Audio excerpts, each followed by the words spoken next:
Hello दोस्तों, मैं किफन स्वागत करता हूं आपका। आज हम पढ़ने वाले हैं 4 अगस्त 2021 के मोस्ट इंपॉर्टेंट करंट अफेयर्स। तो लास्ट तक बने रहिएगा दोस्तों। अच्छा लगे तो प्लीज सब्सक्राइब जरूर कर लीजिएगा।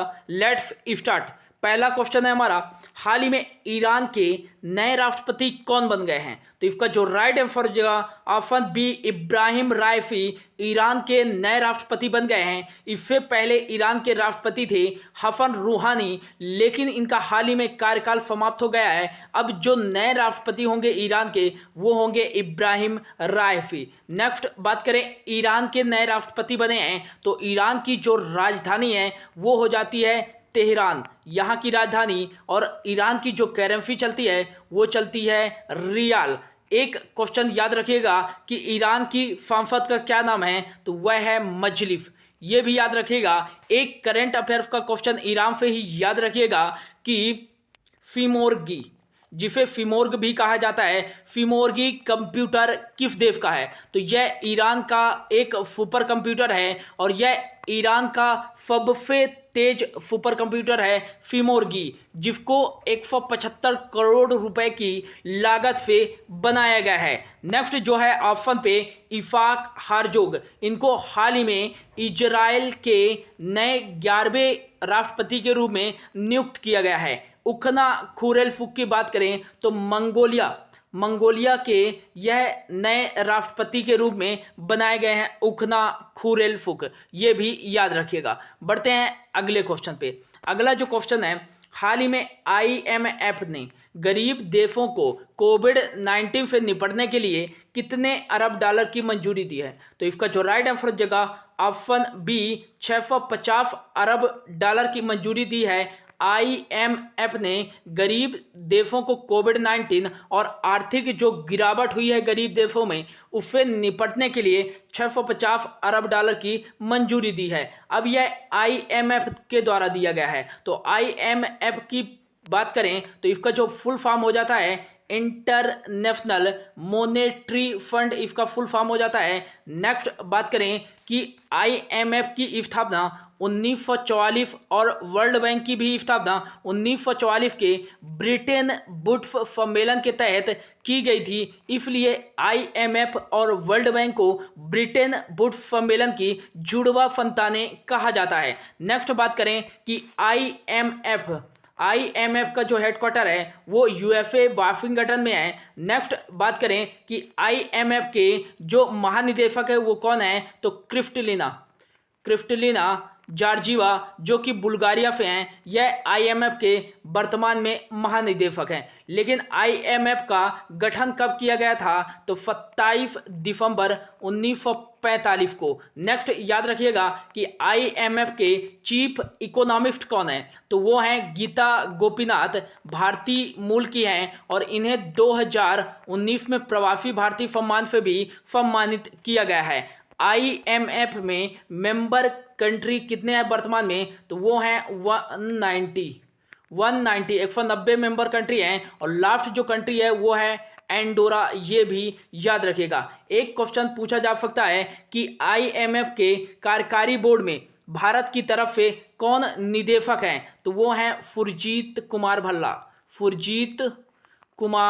भल्ला। ये भी याद रखिएगा। एक क्वेश्चन स्टेटमेंट में आया था दोस्तों कि IMF सभी देशों को ऋण प्रदान करता है, और एक लिखा था IMF केवल सदस्य देशों को ऋण प्रदान करता है। तो इसका जो राइट आंसर हो जाएगा IMF केवल अपने सदस्य देशों को ही ऋण प्रदान करता है, ना कि सभी देशों को ऋण प्रदान नहीं करता है। मोस्ट इंपॉर्टेंट, इसको याद रखिएगा। बढ़ते हैं अगले क्वेश्चन पे।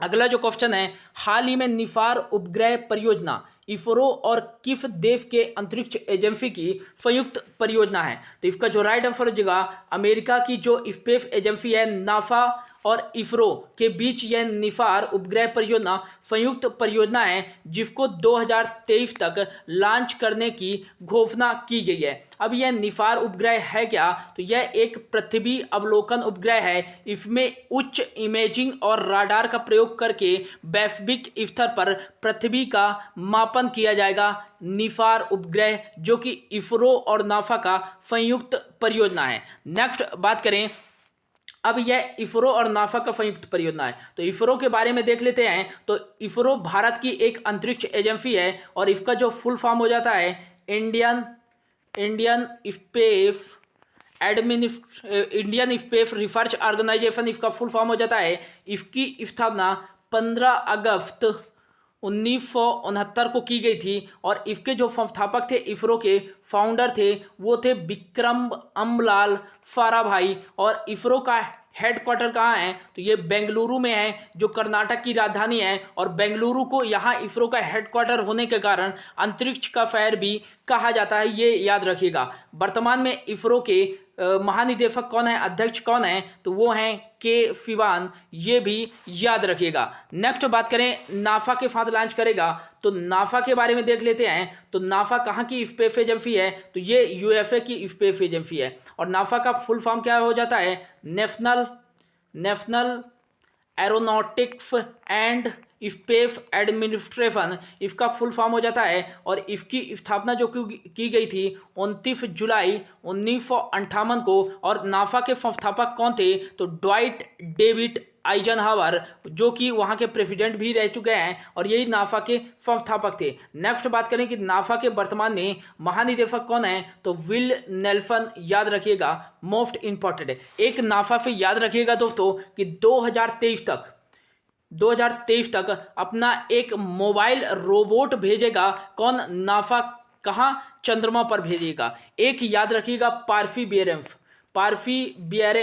ये एक रोवर है जो कि मंगल ग्रह पर भेजा है नासा ने। और यह रोवर दोस्तों एक मॉक्फी उपकरण का प्रयोग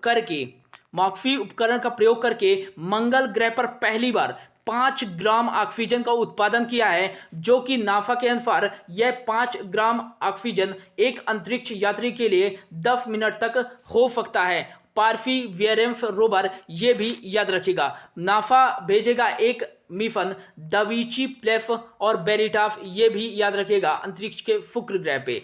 नेक्स्ट बात करें, यहाँ पे है ऑप्शन ए पे ईएफए, यूरोपियन स्पेस एजेंसी। एक मोस्ट इंपॉर्टेंट क्वेश्चन है कि दुनिया का पहला लकड़ी का उपग्रह कौन अंतरिक्ष में भेजेगा? तो यूरोपियन स्पेस एजेंसी। यदि देश पूछा जाए तो न्यूजीलैंड। और उस उपग्रह का जो नाम होगा दुनिया के पहले लकड़ी के उपग्रह का, वो होगा बीफा बुडफैट पहला नाम होगा। और नेक्स्ट बात करें कि यूरोपियन स्पेस एजेंसी किस देश का यह उपग्रह है? तो न्यूजीलैंड। और जो बीफा बुडफैट है वो किस देश के द्वारा डिजाइन किया गया है? तो वो फिनलैंड के द्वारा डिजाइन किया गया है, जिसको यूरोपियन स्पेस एजेंसी की सहायता से भेजा जाएगा। नेक्स्ट जो है जैक्सा, ये जापान की अंतरिक्ष एजेंसी है दोस्तों। और जिसका फुल फॉर्म हो जाएगा Japan arrow space exploration agency, इसका फुल फॉर्म हो जाएगा। और CNFA, ये चाइना की स्पेस एजेंसी है, चाइना नेशनल स्पेस एडमिनिस्ट्रेशन, ये भी याद रखिएगा। अगला जो क्वेश्चन है, हाल ही में किस बैंक ने फिल्म बाइंडिंग फीचर लॉन्च किया है? तो इसका जो राइट आंसर जगह ऑप्शन सी, SBI बैंक ने यूनो लाइट के लिए फिल्म बाइंडिंग फीचर लॉन्च किया। अब ये फिल्म बाइंडिंग फीचर है क्या? तो फिल्म बाइंडिंग फीचर एक मोबाइल नंबर से एक सिम कार्ड द्वारा केवल एक उपयोगकर्ता ही उपयोग कर सकता है इस फीचर का। और नेक्स्ट बात करें कि इसका जो मुख्य उद्देश्य है वो है कि जो भी ग्राहक है योनो के, उनको डिजिटल धोखाधड़ी से बचाना इसका मुख्य उद्देश्य है। यूनो की बात करें तो यूनो को 2017 में लॉन्च किया गया था, ये SBI यूनो को। और इसका जो फुल फॉर्म हो जाएगा यू ओनली नीड वन, इसका फुल फॉर्म हो जाएगा। और वित्त मंत्री जब थे अरुण जेटली ने इन्हें 2017 में लॉन्च किया था। नेक्स्ट बात करें, यह SBI द्वारा लॉन्च किया गया है। तो SBI के बारे में देख लेते हैं। तो bank of Bombay,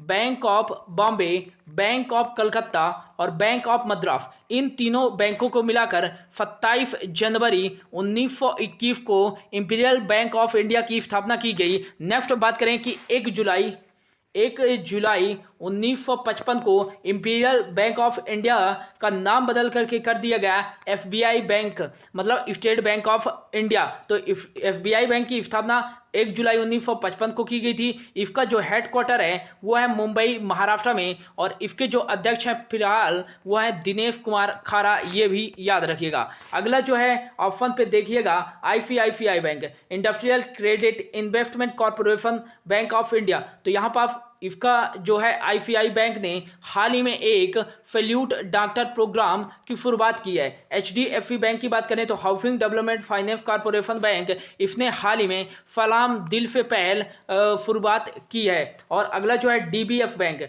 DBF bank जो है डेवलपमेंट बैंक ऑफ सिंगापुर, इसने हाल ही में जो भारत का सर्वश्रेष्ठ अंतर्राष्ट्रीय बैंक का दर्जा प्राप्त किया है डीबीएफ बैंक ने। अगला जो क्वेश्चन है, हाल ही में crime and criminals tracking new system CCTNF में पहला स्थान किस राज्य की पुलिस को प्राप्त हुआ है? तो इसका जो राइट आंसर हो जाएगा crime and criminal tracking new system में हरियाणा की पुलिस ने 100 में से 100% अंक प्राप्त किए हैं। अब यह पुलिस के जो हैं प्रभावों को और वहाँ कितना एक्टिव है उनको यह जांच करता है, और इसमें 100% अंक प्राप्त किया है हरियाणा पुलिस ने। दूसरे नंबर पे है गुजरात और तीसरे नंबर पे है हिमाचल प्रदेश की पुलिस।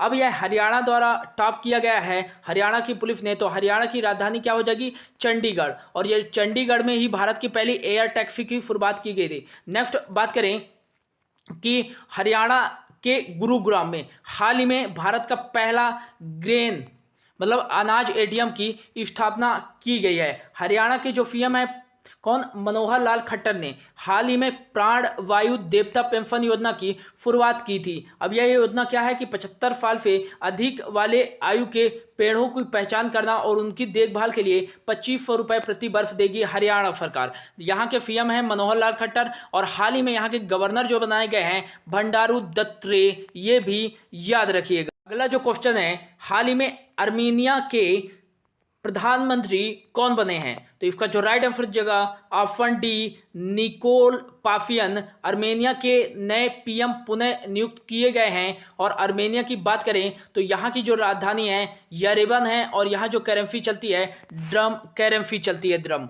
अगला जो क्वेश्चन है, हाल ही में विश्व लंग कैंसर दिवस कब बनाया गया है? तो इसका जो राइट आंसर जगह ऑप्शन बी 1 अगस्त को विश्व लंग कैंसर दिवस बनाया गया है। विश्व स्तर पर लंग कैंसर के दवा के बारे में जागरूकता फैलाने के लिए यह बनाया जाता है। नवंबर माह को लंग कैंसर माह के रूप में भी घोषित किया जाता है। 1 अगस्त को ही मुस्लिम महिला अधिकार दिवस के रूप में भी इस साल बनाया गया है। अगला जो क्वेश्चन है, हाल ही में मनप्रीत बोहरा को किस देश में भारत के अगले उच्चायुक्त के रूप में नियुक्त किया गया है? तो इसका जो राइट आंसर जगह नौरू देश के अगले जो भारत के उच्चायुक्त बने हैं वो बने हैं मनप्रीत बोहरा। पहले यह ऑस्ट्रेलिया में उच्चायुक्त थे, अब नौरू के बने हैं। तो यारेव यहाँ की क्या हो जाएगी? कैपिटल, ऑफिशियल कैपिटल नहीं है, यहाँ का जिला ही बना दिया गया है। और नेक्स्ट बात करें, यहाँ जो करेंसी चलती है ऑस्ट्रेलियन डॉलर चलती है। ऑप्शन पे है डेनमार्क। तो डेनमार्क से याद करिए रखिएगा कि दुनिया का सबसे ऊंचा रेत का महल किसने बनाया है? कोविड-19 का ताज पहनाकर, तो ये डेनमार्क ने ही बनाया है। दुनिया का सबसे पहला जो ऊर्जा द्वीप का निर्माण कर रहा है वो डेनमार्क ही कर रहा है। सीरिया की राजधानी है जो दमास्कस 200 हाल ही में आई रिपोर्ट के अनुसार दुनिया का सबसे कम रहने योग्य शहर है, और दुनिया का सबसे ज्यादा रहने योग्य जो शहर है वो है ऑकलैंड, याद रखिएगा। अगला जो है तुर्की की राजधानी अंकारा, और यहाँ तुर्किश लीरा चलती है। डेनमार्क की राजधानी क्या है? यहाँ की राजधानी है कोपेनहेगन, और यहाँ डेनिश क्रोना चलती है करेंसी। तो ये था दोस्तों आज का करंट अफेयर्स। होप आपको अच्छा लगा होगा। अच्छा लगा हो तो please share, like and subscribe जरूर कर लें। Thank you so much for your watching.